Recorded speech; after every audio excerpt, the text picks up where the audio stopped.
Assalamualaikum warahmatullahi wabarakatuh. Alhamdulillahi rabbil alamin.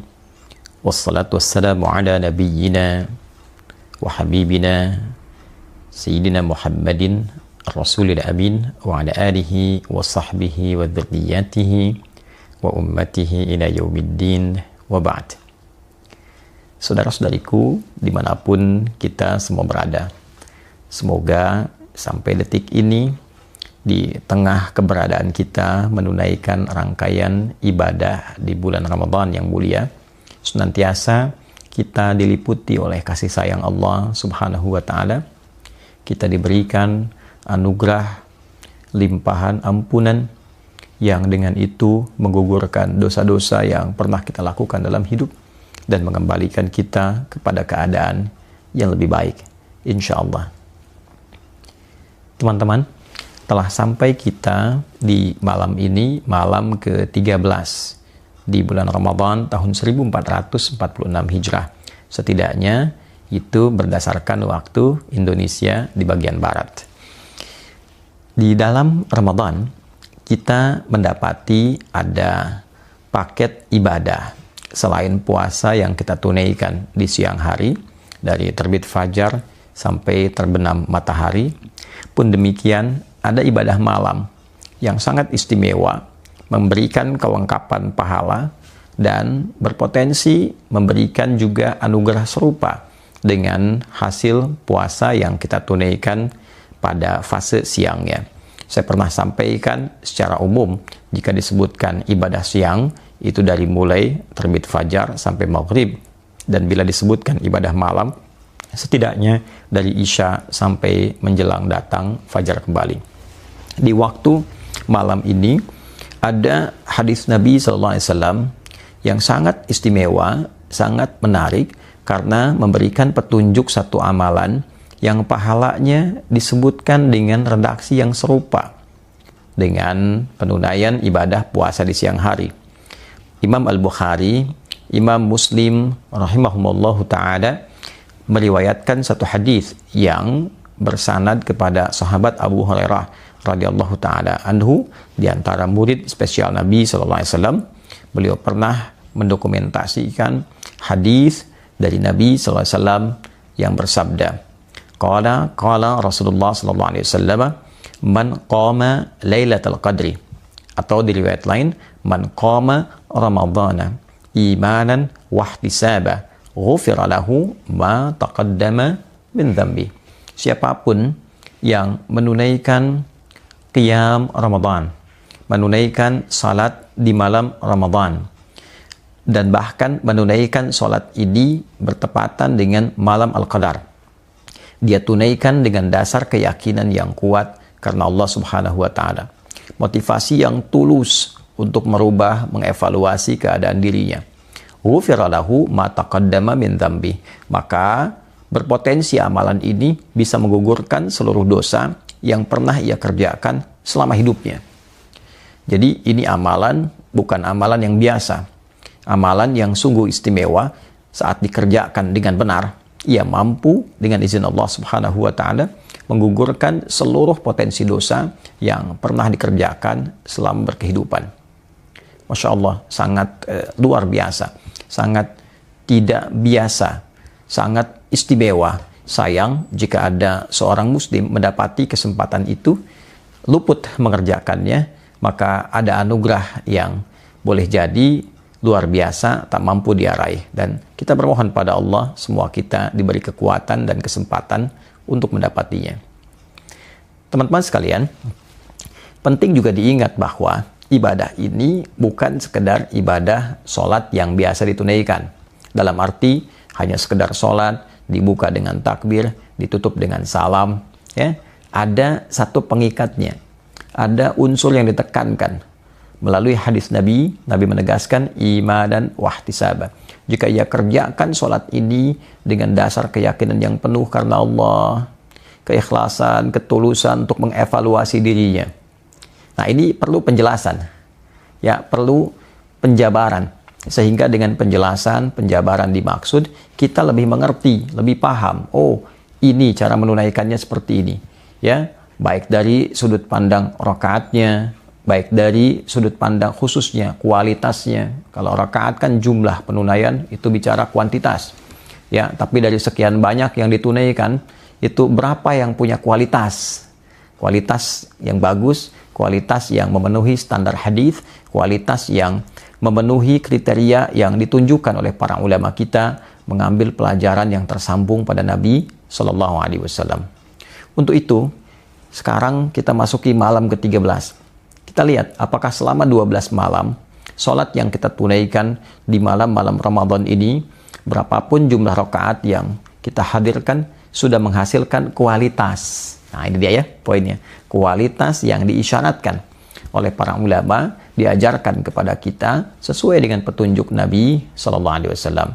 Dan dengan itulah kemudian kita bisa mengukur apakah sholat yang kita tunaikan ini mendapati satu kualifikasi keberhasilan yang jelas sesuai dengan standar yang diterangkan, dan kita bisa mengukur hasilnya seperti apa, dampaknya bagaimana pada kehidupan pribadi kita. Teman-teman sekalian, dari segi rakaat, Nabi SAW memberikan kelapangan. Dalam hadis riwayat Imam Muslim yang sanadnya tersambung kepada Ibnu Umar radhiyallahu taala anhuma, dari Nabi SAW, ada isyarat yang sangat memudahkan, sangat ringan ketika Nabi mengatakan salatul laili mathna mathna wa idza khasya ahadakumul fajra falyutir rak'atan wahidah. Salat malam itu setidaknya tunaikan sedikitnya 2 rakaat. Setelah itu silahkan 2 rakaat ya. Jika pun mendekat kepada fajar, Anda khawatir fajar segera tiba, maka segera tutup dengan witir 1 rakaat. Ya, artinya dari segi batas minimal 2 rakaat, witir 1 rakaat. Tapi kalau Anda punya kenyamanan, silahkan tambah 2 lagi, kan? Ada yang ketika dia tambah, ditutup dengan witir 1 misalnya, jumlahnya ada yang 11. Ada yang dia tambah lagi, tutup dengan witir 1, ada yang 23. Ya, bahkan ada yang lebih daripada itu, silahkan senikmatnya, senyamannya. Nah, tapi proses kuantitas peningkatan jumlah rakaat ini tujuannya apa? Kan? Apakah sekedar kita menambah rakaat?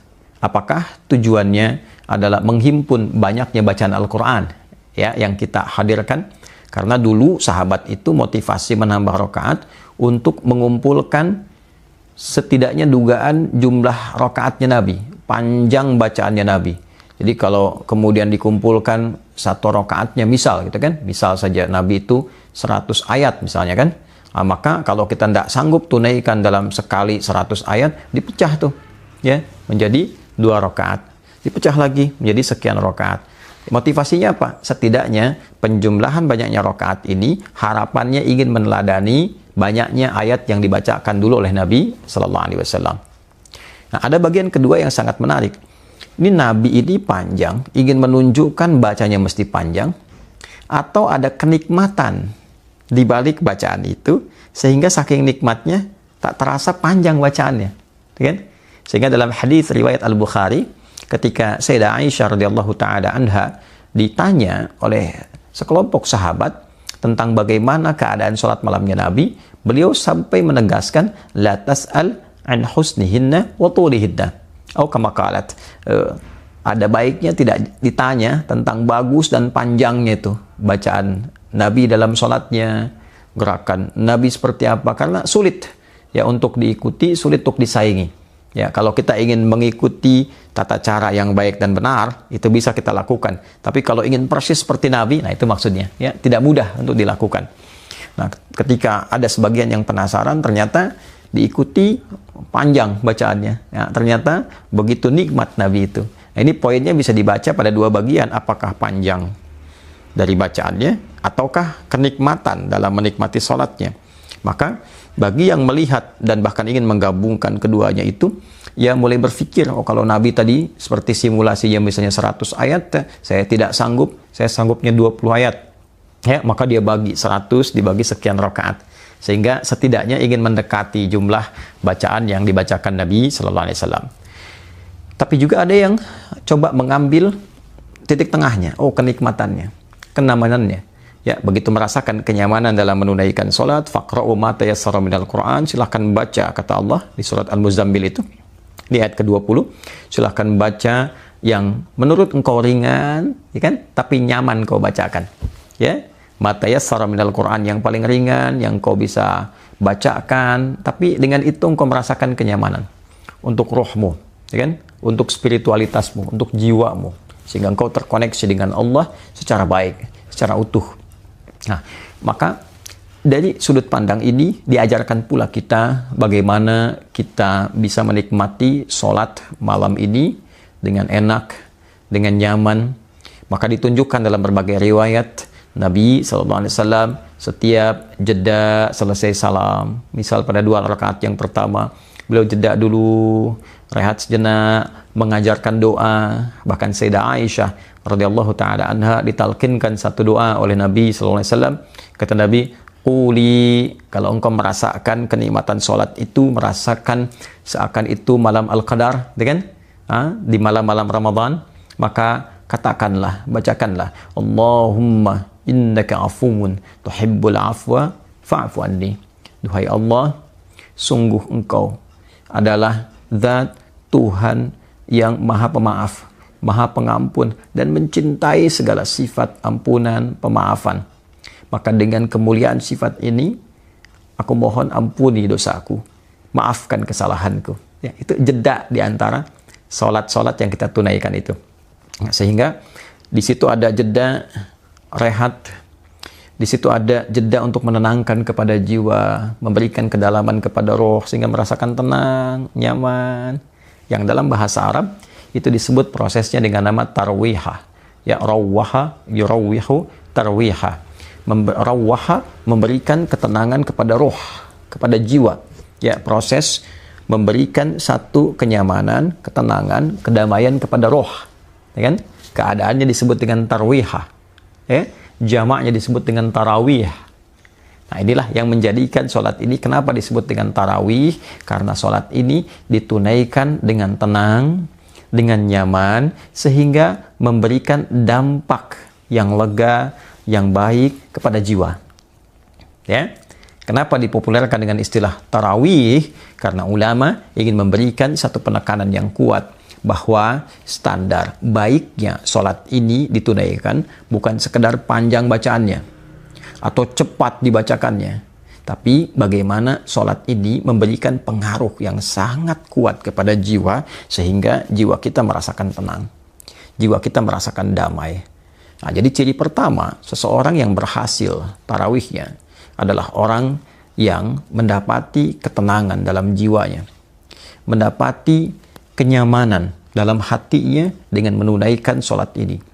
Dia sebelum sholat perasaannya biasa atau ada yang gelisah. Setelah sholat jadi lebih tenang, jadi lebih enak, lebih terkoneksi dengan Allah Subhanahu wa Ta'ala, lebih merasa memiliki Tuhan, ya, lebih damai, menghadirkan perasaan dalam jiwanya. Itulah tarawih.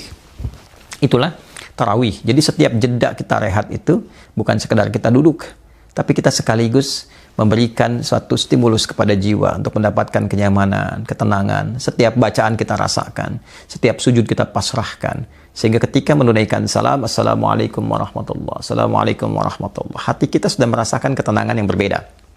Nah, ini poin pertamanya, kan? Yang kedua, ini yang cukup menarik adalah setelah salat ditunaikan, terjadi perubahan pada diri kita. Rasa ingin lebih terkoneksi dengan Allah, meningkat ibadah, merasakan lebih damai, tenang, yang dengan kedamaian dan ketenangan itu, keinginan menjadi pribadi yang lebih baik dan meninggalkan sesuatu yang tidak baik, itu lebih kuat. Nah, inilah yang dimaksud sholat tarawih ini berpotensi menggugurkan dosa-dosa yang pernah kita kerjakan dalam hidup. Jadi, bila sampai malam ke-13 ini, kita menunaikan sholat yang disebut tarawih itu, ada baiknya kita mengevaluasi. Apakah sholat yang kita tunaikan ini, satu, sudah betul-betul bermakna tarawih, tenang, bacaannya memberikan kesan kepada jiwa yang kuat, ada kedamaian yang dirasakan, ada perubahan untuk menjadi lebih baik, ya. Nah, atau setidaknya 12 malam yang lalu ada beberapa bagian dalam penunaian sholat ini yang harus dioptimalkan kembali. Alhamdulillah, kita masih diberikan kesempatan sampai malam ke-13 ini. Semoga malam ini sholat yang kita tunaikan menjadi lebih berkualitas. Sholat yang kita tunaikan lebih mengoneksikan diri kita dengan Allah Subhanahu wa Ta'ala, pencipta kita sepenuhnya, yang ditandai dengan hadirnya semangat yang kuat untuk meningkatkan amal soleh dan menghindari segala hal yang salah. Teman-teman, pada puncaknya tarawih adalah transformasi kehidupan kita yang disertai dengan komitmen untuk menjadi lebih baik setelah sholat itu ditunaikan. Orang yang tarawih akan berubah jadi orang yang lebih baik, baik perilakunya, baik pikirannya, dan baik juga spiritualitasnya. Orang yang tarawih dengan benar ketika terjamin di sisi Allah melalui lisan yang mulia Nabi Muhammad SAW bahwa dosanya terampuni, maka dengan itu dia akan selalu menghindari maksiat dan mencoba meningkatkan taat. Dan dengan tarawih itu, jika bersamaan dengan malam Al-Qadar ia tunaikan, maka berpotensi melipat gandakan pahala yang menghadirkan bekal yang sangat positif untuk kita kembali pulang pada Allah Subhanahu wa Ta'ala. Semoga Allah menerima sholat kita, semoga Allah mengabulkan doa-doa kita dan mengampuni dosa-dosa yang pernah dikerjakan. Allahumma taqabbal minna salawatina wa qiyamana wa ruku'ana wa sujudana wa takhasyu'ana wa ta'abbudana wa tammim taksirana ya Allah ya arhamar rahimin innaka afuwun tuhibbul afwa fa'fu anna ya karim. Wa sallallahu ala sayyidina Muhammad wa ala alihi wa sahbihi ajma'in. Wa akhiru da'wana subhanakallahumma rabbana wa bihamdika nashhadu an la ilaha illa anta nastaghfiruka wa natubu ilaik. Alhamdulillahi rabbil alamin. Assalamualaikum warahmatullahi wabarakatuh.